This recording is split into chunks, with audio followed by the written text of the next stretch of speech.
Hey, this is Starcraft 2 History Part 15, and this will cover the rest of 2012 because there's only a few things left that I really wanted to talk about, and most of it has nothing to do with Brutal Infestor. It is actually, in 2012, the rise of the two most important players, in my opinion, in Starcraft 2 history, and that is Life and TaeJa. And what I mean by most important is, these two were, in my opinion, the most talented players StarCraft 2 has ever seen or will ever see. These two end up defining what is, in my opinion, the most competitive era of StarCraft 2. So that's 2013, 2014, and maybe 2015.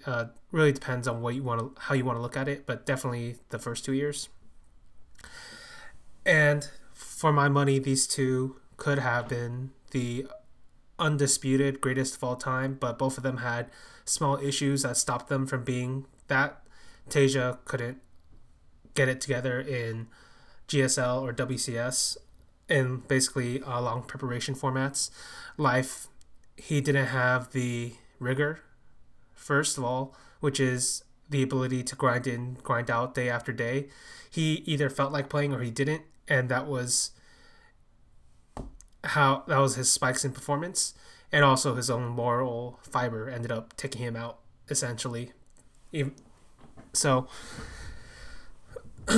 this is going to be about their initial rise, which is in 2012, and for both players end up having a huge peak in performance in 2012, but for both of them it wouldn't be nothing compared to what they do later on in the most competitive era of StarCraft 2, 2013 to 2015. So let's get started. So TaeJa, I started talking about this earlier, he was a guy that had been formed in the online leagues along with Life, specifically in ESV TV weeklies and stuff like that. And basically what happened was TaeJa quits Slayers, or TaeJa leaves Slayers, decides he wants to go free agent. And apparently nobody knew who TaeJa was except for Team Liquid. And then Team Liquid basically got like the bargain of the century because they were the only team that was interested in TaeJa. And I'm not sure exactly how that happened, because if you actually looked at TaeJa's games, just straight up looked at them, you'd understand that this guy was an insane talent. Probably, like I said, one of the top 2 talents I had ever seen in StarCraft 2. You can even ignore the mechanical shit, because I think he was at a point before his injuries. This is a guy who also had like wrist injuries the entire time. But unlike MVP, we don't really know the extent of them or how they affected him as a player. But what we do know is, if you just look at the games, he was mechanically a very sound player, one of the best in early 2012, and then he kind of like tapers off as time goes on, and that's either has to do with his injuries or it has to do with, like Life, his rigor, because this is a guy who didn't practice as much either. According to basically everybody that's in the know that I talked to, they're like, yeah, this guy didn't practice very much. Like, oh shit. So basically TaeJa was that guy, and if you looked at his game, it was astounding just in terms of pure understanding of both micro elements and the macro elements of movement, of tactics, of economics, of composition. This guy had it all. There was no weakness in TaeJa, especially in his ability to evaluate board positions. I guess that's how you would call it, or game scenarios. If he was able to get enough information, and this is specifically towards TaeJa as a player, because many other Terran players had the choice between using the mule or the scan, and then the mule is obviously going to get you way more money. The scan is just a temporary information boost. But TaeJa was more likely than the others to use a scan rather than the mule, especially when you go towards the late game. And the reason he did that was because he needed that information to make his incredible reads on where to position his army, how to bait the enemy into making a mistake, all of these different things that put him far ahead of the rest of the group. So, in my opinion, TaeJa was one of the 2 greatest talents we've ever seen, and a completely different type of player than Life, and in many ways is the bane of Life. But then I guess you can say the same thing about Life for TaeJa. I'll get back to that when we get to like 2014, 2015. So TaeJa is the first one among the two to appear, and that's because he joins on Team Liquid first. And he first starts off playing in the Team League, and this is actually where he makes his biggest name. It's IPL Team Attack Challenge 3. And Liquid actually was a pretty decent team overall, but if you looked at what teams were playing, I'd say there were like 8 teams, straight up 8 Korean teams that you could arguably say, or I think were, in my personal opinion at the time, a better team man for man than Liquid, but Liquid had a TaeJa. And so TaeJa ended up killing a shitload of them. So he all killed Prime, which were the GSTL champions. Then he 4K'd Slayers, 5 kill, and then in the finals of that tournament, it was a LAN finals. I was actually there. It was one of the only tournaments I've ever watched live. And basically what happens is TaeJa resets the bracket by all killing Incredible Miracle, kills all 5 of them, and all 5 of them were considered very strong players at the time. Then he gets 2 more kills in the bracket reset. So basically TaeJa went 1-7 in that finals and somehow lost the game, right? And it was like an incredible finals, and it really showcased everything I thought about TaeJa as a player. And it was also one of the times where you actually see Seed as you see Seed at his peak strength, basically, because his peak strength doesn't last very long, only like a month. So from there on out, he goes on and wins a bunch of tournaments, or does very well in a number of tournaments. Let's see. Aces, I think the next one he goes to is like Aces Summer Rog, yeah, where he beats Hero, Liquid Hero. Like, if you want to know more about him, watch the SC2 history about Hero. But basically, Hero was one of the better Protoss players. It's hard to say if he was in the top 5 or not, but he's definitely a candidate for top 5. The only 3 certainties you have are Parting, Creator, and Rain at that time. After that, it's more of an argument as to whether it was this Hero or MC. Maybe it was like CJ Hero, maybe, like, or maybe Squirtle at times. I forget the exact months of this, or Seed at times, I guess, or maybe Naniwa. So it's very confusing, right? But basically, beats Hero, beats 4GG, and 4GG was the first player to move over from, not really the first player, but a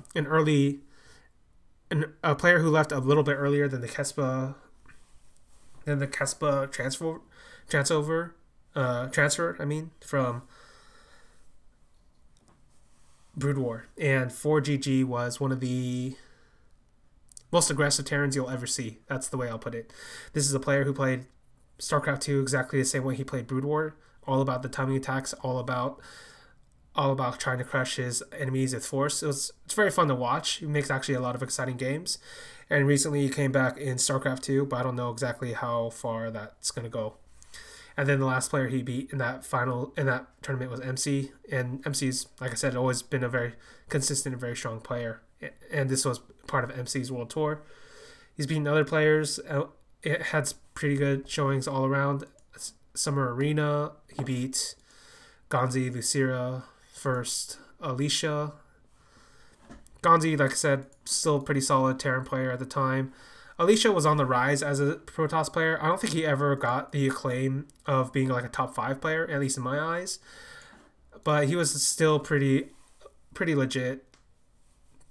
First was also the same category as Alicia, like a top 10, maybe bordering on top 5 at times. And then Lucira was a decent Zerg player. It's hard to say how good Lucira was, just because he basically got outshone by a bunch of the other Zerg players at the time, but he was still a Zerg player, still Broodlord Infestor era. That's how I look at it. Then after that, he went to the Summer Championship. He basically won the arena. He goes to the Summer Championship, beats Ryung, TVT Specialist, beats Revival, TSL Zerg, Broodlord Infestor era. Alive, TVT, pretty good at TVT overall, but not exciting. Revival again, and then Hero before dropping out. Wins DreamHack Valencia, 4GG again. And then you get to GSL Season 4. And was it G Season 4? Might have been Season... Yeah, I think it's season 4 because by this point, Teja had already gotten to 2 GSL seasons, playoffs in season 2 and in season 3. In season 3, he was eliminated by MC, even though he probably should have won that match, but MC just like took it to him, and then Squirtle beat him in the other season, and Squirtle was at the time unstoppable, so it's not like a bad thing to lose to Squirtle, as at least compared to MC. And as for this season, I'll talk about it more in depth because this is the one where you also see the rise of Life. And now we're going to backtrack a little bit. So Life rises around a similar time point, just a little bit later than TaeJa. And the first time you see him, he basically all kills Liquid in a GSTL game. But Liquid wasn't that great of a team. So he all kills Liquid, but nobody really knows about him. Then Zenex gets bought out, because this was Life's team at the time. Zenex gets bought out by StarTail.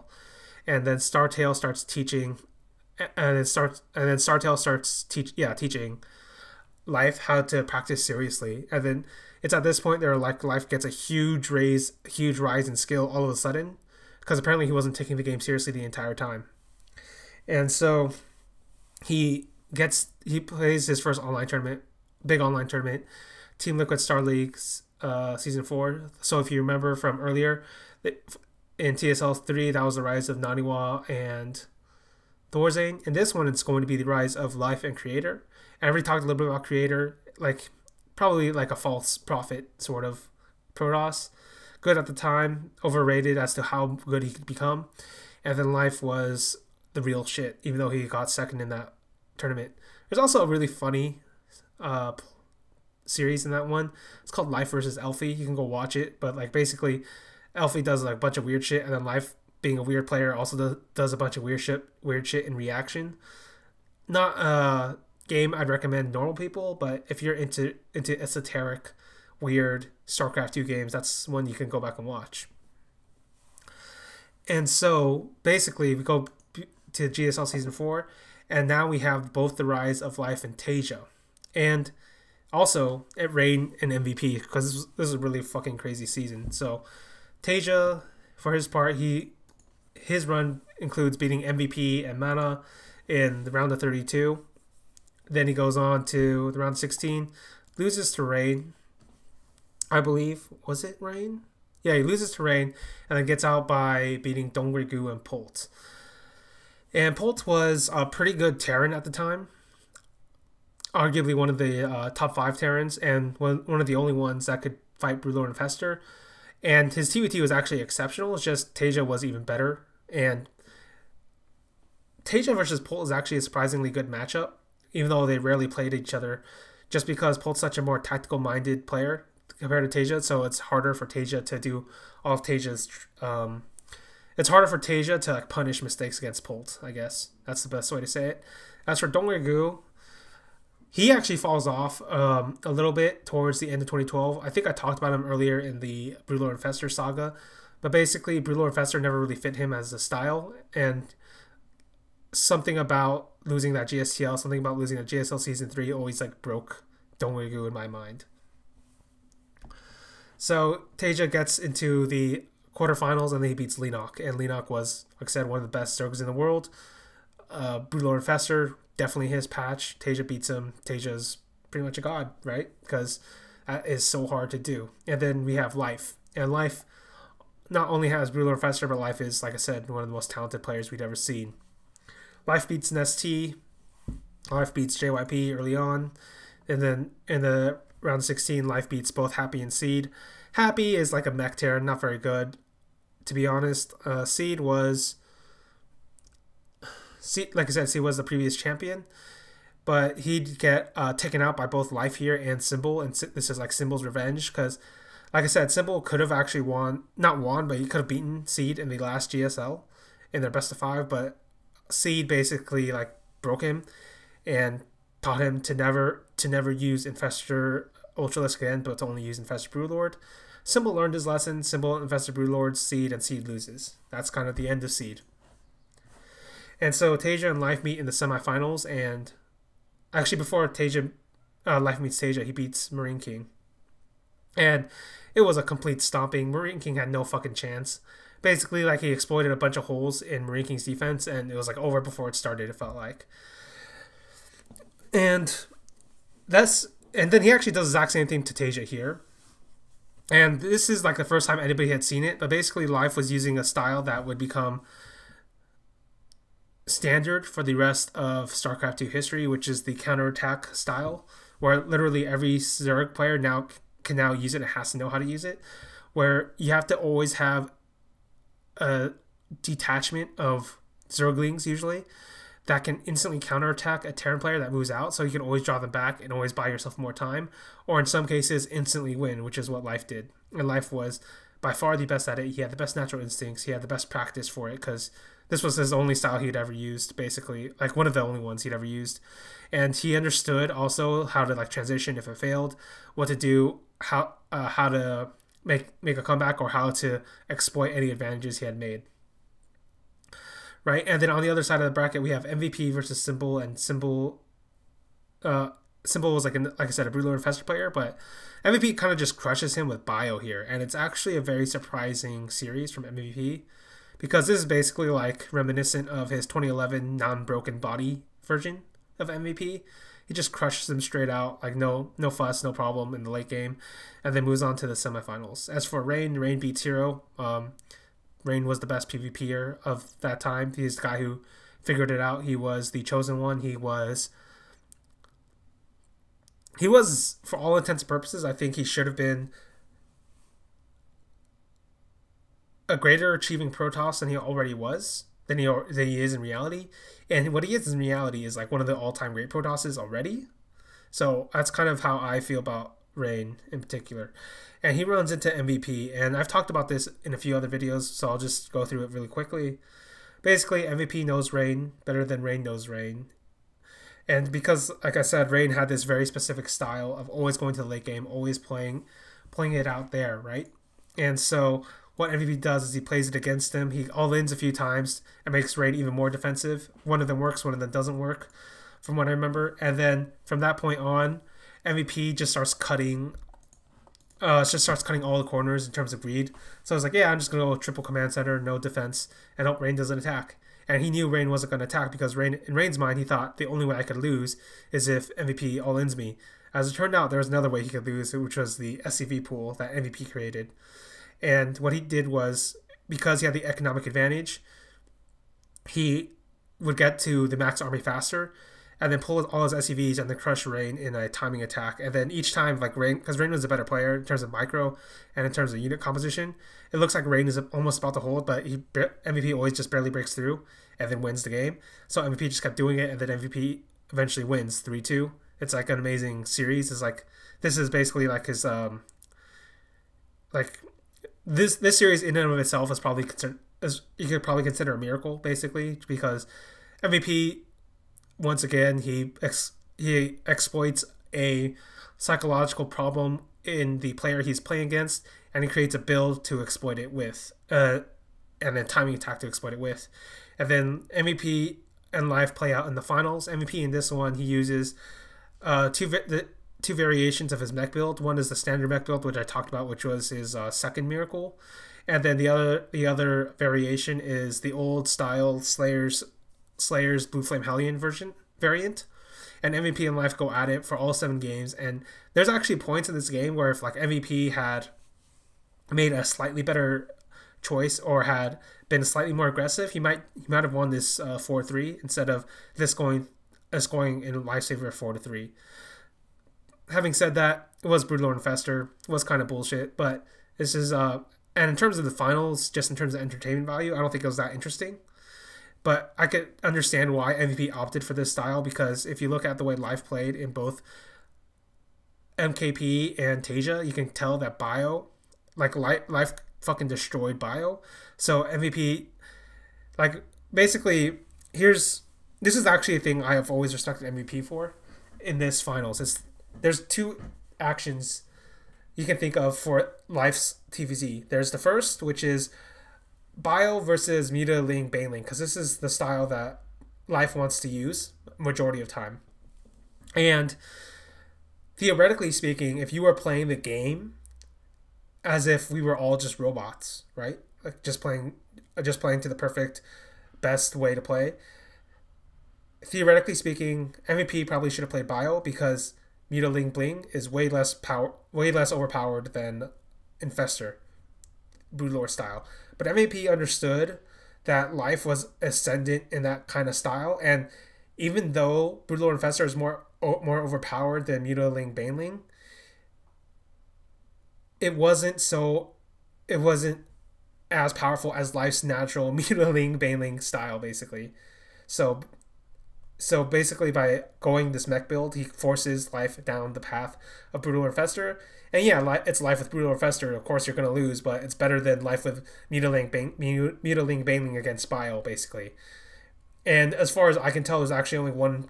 There's only basically two players in the history of time, or I guess three. There's only three players in the history of time to have beaten Life in that style consistently. There's TaeJa. Innovation is more iffy. That's why I said two or three. It depends on how you count it. And Dream. Those are the only three people I've ever seen really do it. Like, Show got lucky once, and then Show never did it again. So, yeah. So, Life walks the royal road. He defeats the greatest of all time, MVP in the finals. Might be Brutal Infestor, but you know what? Life was a fucking god. So, can't take away from that. And then Life, a week later, he goes to MLG, and then this is like a gigantic MLG. He beats Violet, and Violet, like I said, very good Brutal Infestor player. Beats TaeJa twice. Like I said, Life and TaeJa are in a way interconnected because they're the two greatest prodigies Starcraft 2's ever seen. He beats Heart's not much.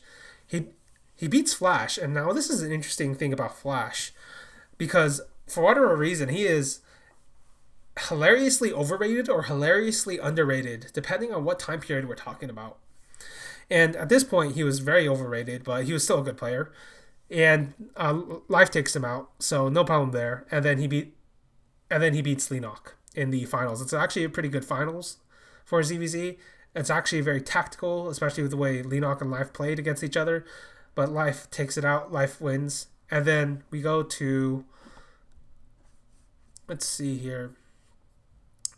We'll go through the rest of Life's stuff. So basically, right after this, he goes to, not right after, but later on, he goes into Iron Squid 2 near the end of the year into January, I believe. And he's the first player to ever win. He's the first player to win that tournament. He's the player that wins that tournament. But he's also the first player to ever reverse sweep a finals. Basically, he meets Dongwon-gu in the finals of that tournament. Dongwon-gu goes up 3-0, and then Life reverse sweeps him and wins 4-3. It's a huge moment. Even though most people don't remember it, most people don't remember that finals at all. I mean, Brutal Infestor makes all of us forget in a way. It was very good. There's also Blizz Cup at 2012. I guess this comes before that. And this one, he beats Sniper. Like I said, for whatever reason, became the symbol of Brutal Infestor and Evil. Rain, very good player. Seed, not as much. Dongwon-gu, pretty good. Leenock, really good. And then Parting. Right? And for Parting, this is an interesting point to point out is, like I said, Parting was invincible in Soul Train except for like a few cases, and Life was one of them. So this was like another very good win for Life. And then he goes on, and then he wins. We go in 2013 in the Heart of the Swarm. He wins the MLG Winter 2013, and this has some context to it in that, first off, a lot of people for whatever reason didn't believe Zerg was strong, and I was actually one of the people who thought it was pretty strong. And what I mean by that is, like, I thought a bunch of the stuff that you could use before, you could use now. It's just you had to be better at it, because a lot of people didn't understand or didn't have the mechanics to split against Widow Mines, basically, or how to overwhelm them. But Life was the first one to understand it, and Life kind of destroys the competition here. It beats Polt, which was still a good player, still one of the better players, Terran players. Last, can split Terran, but doesn't last very long. MC, like I said, still MC, still consistent, still dangerous in his own way, and then he beats Flash in the finals. And I guess the fastest way to explain Flash is he's like Innovation, except a little weaker in TVZ and TVP, but stronger in TVT. And there's a reason for that. Basically, Flash, for whatever reason, decided to play towards Terran in the transfer over. And Innovation kind of sets the standard for Terran play. As to whether or not he creates it, or not. I don't actually believe that's the case. I think he just refines it to the point where every other Terran thinks, oh, that must be the best way to play, and then they do it that way. And as for Flash, he did the same thing, except for TVT, where like TVT was a lot closer to Brood War than any other matchup. So he relied more on that kind of style, which was like more about positioning, more about the macro game, and he was much more successful at it compared to his other matchups. And then Life's like reign of terror, so to speak, from late 2012 to early 2013 ends in GSL Season 1 in the Group of Death. And this is like the biggest group of death we've ever seen in StarCraft 2. Basically, as far as I remember, it starts off with Parting, I think. Yeah, I think it starts off with Parting, who chooses Life, who chooses Innovation, who chooses Flash. And all of them are basically like, I think Parting was like, no, life ain't shit, or something like that. And then Life's like, fuck it, I'll just get Innovation. And Innovation's like, fuck it, we're already the Group of Death, we may as well get Flash in here too. I think that's how it went down or something, but it's like one of the most epic sort of group selections ever in StarCraft 2. So that one was ridiculous. And it's even more ridiculous because all four of those players, Parting, Life, Innovation, Flash, were considered like top four, or the top four players at the time, basically. There's actually an argument to be made that maybe Sulky was actually better than a lot of them, but nobody had given him that kind of credit yet. But it would turn out to be the case later on when he win the entire thing, right?